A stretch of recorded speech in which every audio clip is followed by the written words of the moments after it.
Chapter 10. New Empires and Kingdoms. Arvind plays a king. Arvind had been chosen to act as a king in the school play. He had expected to march solemnly in splendid robes, to twirl his mustache and wield the silver paper wrapped sword with gusto. Imagine his surprise when he was told he would also have to sit and play Veena and recite poetry. A musician king? Who was that? He wondered.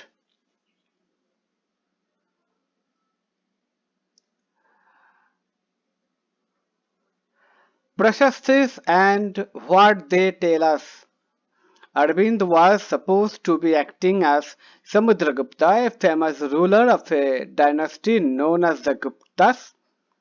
We know about Samudragupta from a long inscription inscribed on the Ashokan pillar at Allahabad.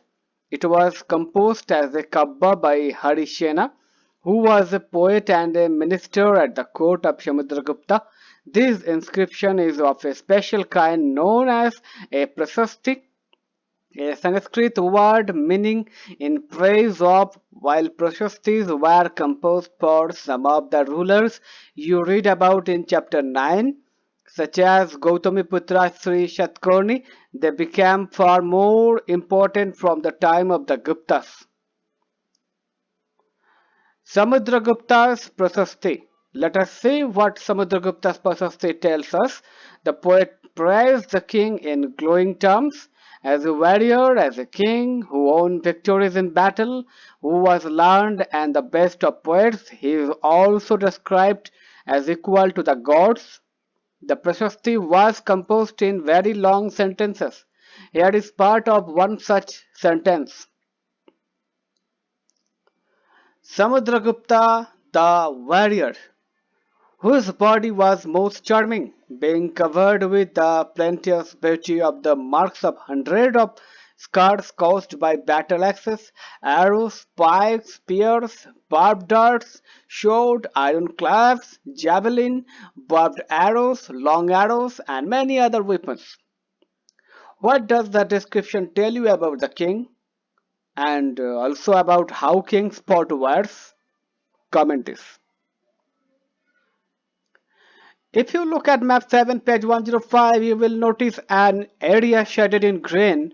You will also find a series of red dots along the east coast, and you will find areas marked in purple and blue as well. This map is based on the information provided in the Prashasti. Harisena describes 4 different kinds of ruler and tells us about Samudragupta's policies towards them. The king who played the Veena.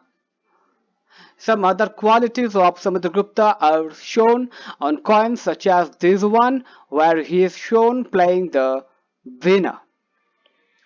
1. The rulers of Aryavarta, the area shaded in green on the map. Here there were 9 rulers who were uprooted, and their kingdoms were made a part of Samudragupta's empire. 2. The rulers of Dakshinapatha. Here there were 12 rulers, some of whose capitals are marked with red dots on the map. They surrounded to Samudragupta after being defeated, and he then allowed them to rule again. 3. The inner circle of neighboring states, including Assam, coastal Bengal, Nepal, and a number of Ghana Sanghas. Remember chapter 5 in the northwest, marked in purple on the map. They brought tribute, followed his orders, and attended his court. 4. The rulers of the outlying areas, marked in blue on the map, were of the descendants of the Kushanas and Shakas, and the ruler of Sri Lanka who submitted to him and offered daughters in marriage.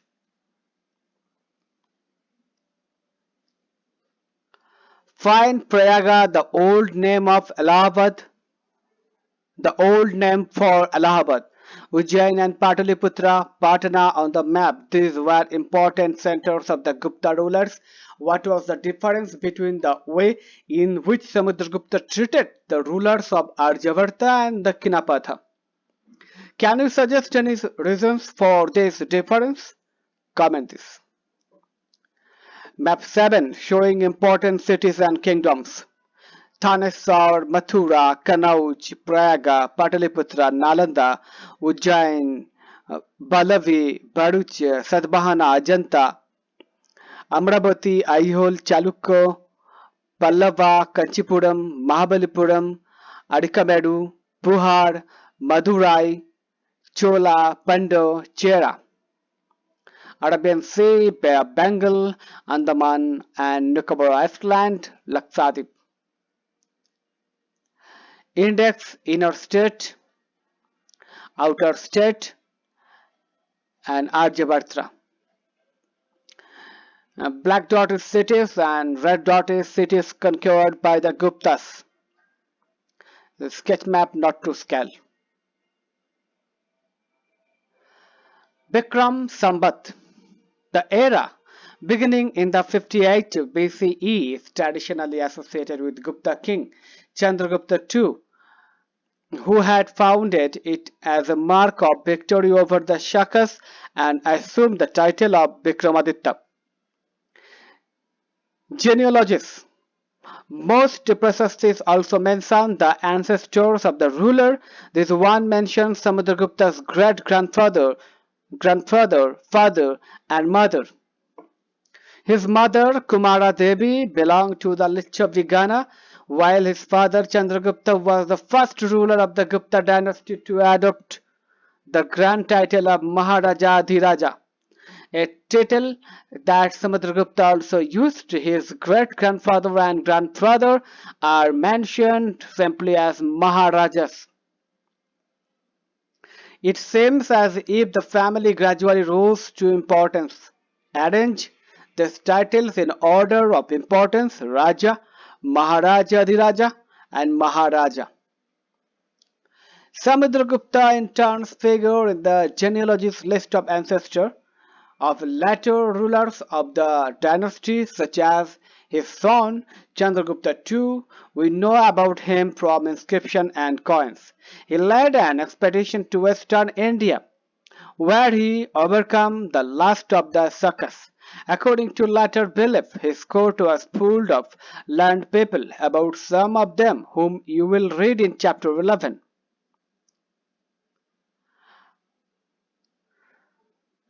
Harshavardhana and the Harshacharita. While we can learn about the Gupta ruler from their inscription and coins, we can find out about some kings from biographies. Harshavardhana, who ruled nearly 1400 years ago, was one such ruler. His court poet Banabhatta wrote his biography, the Harshacharita, in Sanskrit.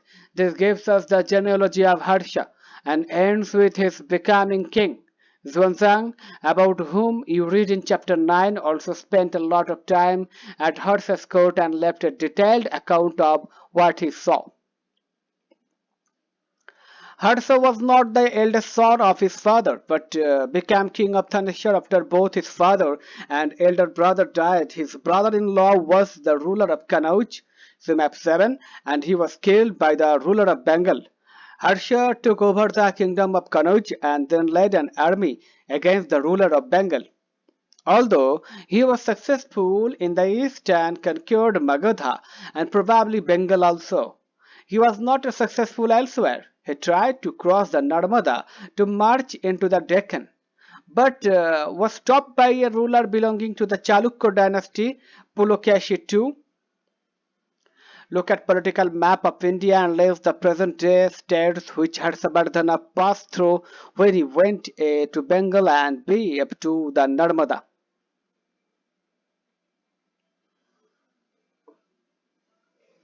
The Pallavas, Chalukyas and Pulakeshins Prashasti.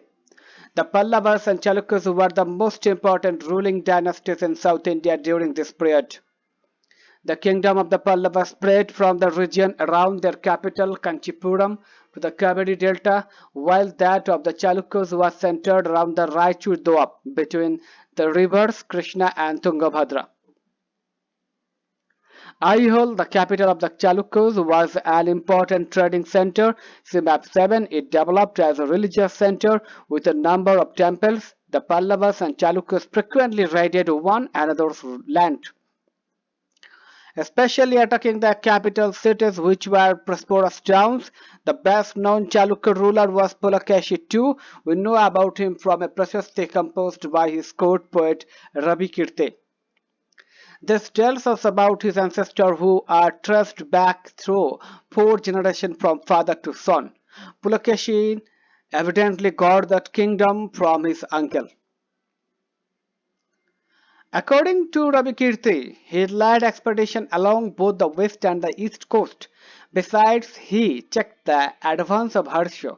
There is an interesting play of words in the poem. Harsha means happiness. The poet says that after this defeat, Harsha was no longer Harsha. Pulakeshi also attacked the Pallava king, who took shelter behind the walls of Kanchipuram. But the Chalukya victory was short-lived. Ultimately, both the Pallavas and the Chalukyas gave way to new rulers belonging to the Rashtrakuta and Chola dynasties, about which you will study in class 7.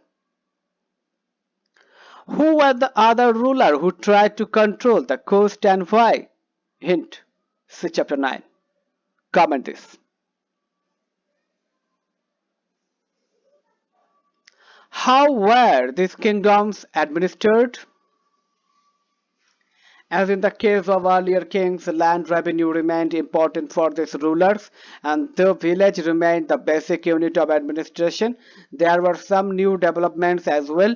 Kings adopted a number of steps to win the support of men who were powerful, either economically or socially, or because of their political and military strength. For instance, some important administrative posts are now hereditary. This means that some succeeded fathers to this post. For example, the poet Harisena. Poet Harisena was a Mahadanda Nayaka, or chief judicial officer like his father. Sometimes one person held many offices. For instance, behind being a Mahadanda Nayaka, Harisena was a Kumar Amatta, meaning an important minister, and a Sandhi Vigrahika, meaning a minister of war and peace. Besides, important men probably had a say in local administration. These included the Nagaras, a Srishti or chief banker or merchant of the city, the Sarthavaha or leader of the merchant caravans, the Prathama Kulika or the chief craftsman, and the head of the castas or scribes. These policies were reasonably effective, but sooner or later, some of these powerful men grew strong enough to set up independent kingdoms. What do you think may have been the advantages and disadvantages of having hereditary officers? Comment this. A new kind of army, like earlier rulers. Some of these kings maintained a well-organized army with elephant carriers, cavalry, and foot soldiers. Besides, there were military leaders who provided the king with troops whenever he needed them. They were not paid regular salaries. Instead, some of them received grants of land. They collected revenue from the land and used this to maintain soldiers and horses and provide equipment for warfare. These men were known as Samantas. Whenever the ruler was weak, Samantas tried to become independent. Assemblies in the southern kingdoms. The inscription of Pallavas mentioned a number of local assemblies. This included the Shabha, which was the assembly of Brahmin landowners. This assembly functioned through subcommittees which looked after irrigation, agricultural operation, making roads, local temples, etc. The Yor was a village assembly found in areas where the landowners were not Brahmins and the Nagaram was an organization of merchants. It is likely that these assemblies were controlled by rich and powerful landowners and merchants. Many of these local assemblies continued to function for centuries.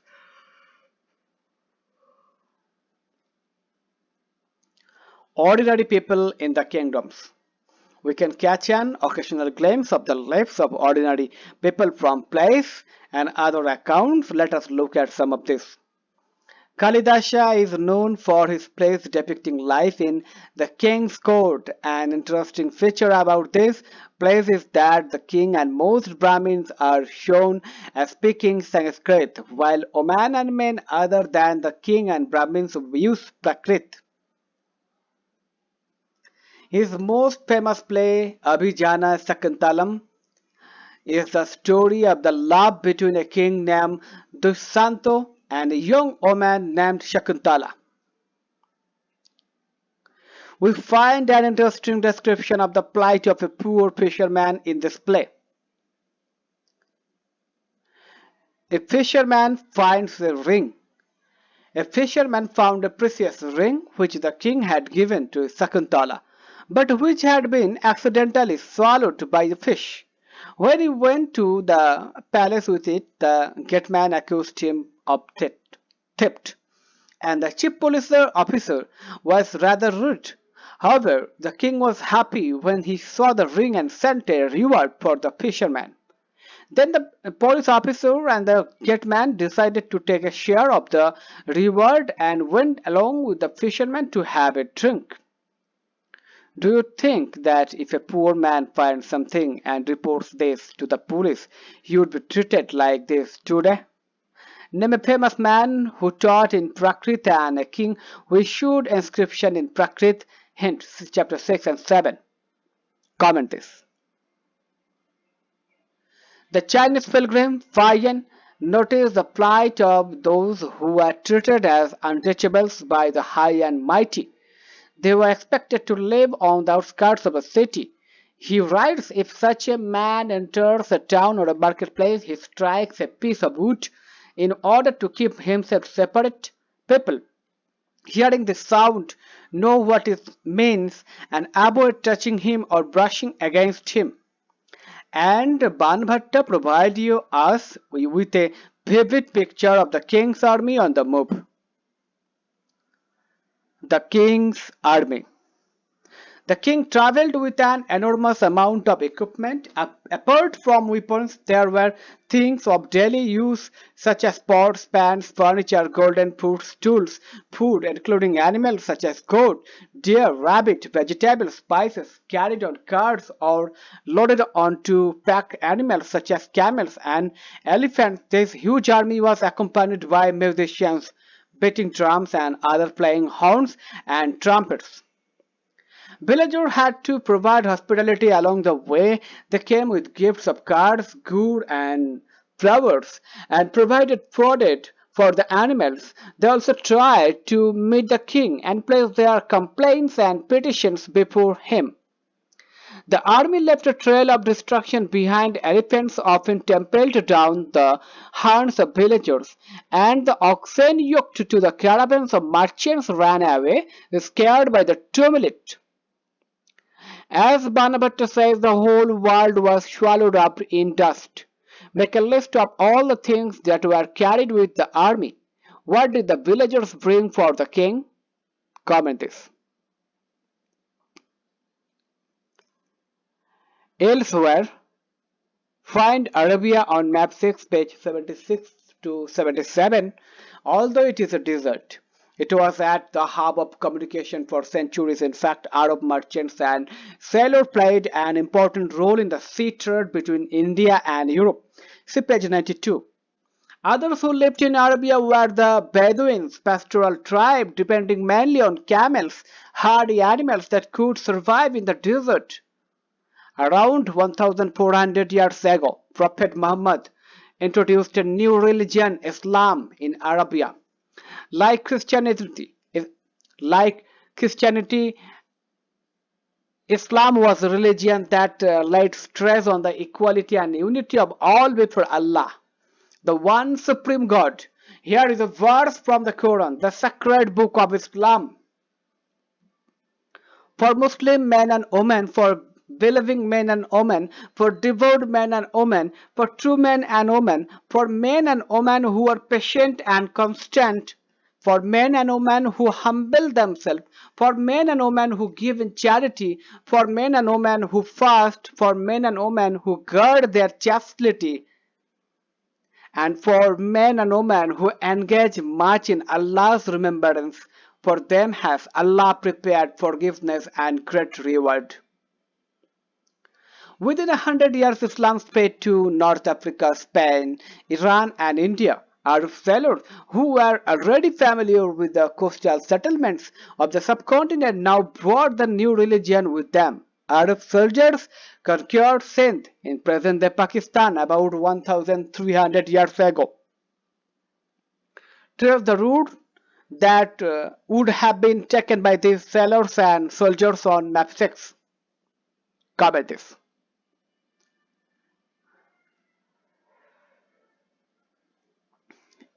Imagine Harshavardhana army will visit your village next week.